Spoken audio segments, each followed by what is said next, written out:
Hello everyone, ఎండలు అయితే బయట చాలా గట్టిగా కాస్తున్నాయండి. ఇంకా ఎండాకాలం రాకముందు ఎండలు ఎలా ఉన్నాయంటే ఇంకా ఎండాకాలం వస్తే ఇంకెలా ఉంటాయో ఆలోచించుకోవాలి మనమే. అందరింట్లోని ఏసీలు అనేవి ఇప్పుడు రన్ అవుతాయి కదండి. ఇన్ని రోజులు మూలన పడ్డ ఏసీలు ఇప్పుడైతే రన్ చేస్తారు. ఏసీలను ఆన్ చేసే ముందు ఈ ఒకటి చేయడం అయితే అస్సలు మర్చిపోకండి. మనకి ఏసీలో హెయిర్ ఫిల్టర్స్ అని 2 అయితే ఉంటాయి. వాటిని తీసి చూడండి. ఈ ఫిల్టర్స్ కి ఎంత డస్ట్ ఉందో మీకే తెలుస్తుంది. ఈ ఫిల్టర్స్ ని వాటర్ తో నానబెట్టుకొని ఇలా బ్రష్ తో ప్రెజర్ తక్కువగా పెట్టి క్లీన్ చేసుకోవాలి. క్లీన్ చేసి ఎండలో ఆరబెట్టుకోవాలి. క్లీన్ చేసుకున్న తర్వాత చూసారు కదా ఎంత క్లియర్గా కనిపిస్తున్నాయో ఈ హెయిర్ ఫిల్టర్స్. ఇవి బాగా ఎండిపోయిన తర్వాత వీటిని ఏసీలో పెట్టేసుకొని క్లోజ్ చేసుకోవడమేనండి. వీటిని క్లీన్ చేసుకొని ఇలా పెట్టుకోవడం వల్ల ఏమవుతుందంటే ఏసీ అనేది ఆన్ చేసినప్పుడు మనం రూమ్ అనేది త్వరగా కూల్ అవుతుందండి.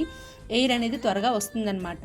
అదే క్లీన్ చేయకుండా వాడినట్లయితే ఆ డస్ట్ అనేది అలాగే ఉండడం వల్ల రూమ్ అనేది త్వరగా కూల్ అవుతుందండి. ఏసీ ఆన్ చేసినప్పుడు మనకి పవర్ కూడా ఎక్కువగా అవుతుంది. ఈ టిప్ తెలియని వాళ్ళకి ఈ వీడియోని షేర్ చేయండి. ఇలాంటి మంచి మంచి వీడియోస్ కోసం నా ఛానల్ని లైక్ చేయండి, సబ్స్క్రైబ్ చేసుకోండి. బాయ్.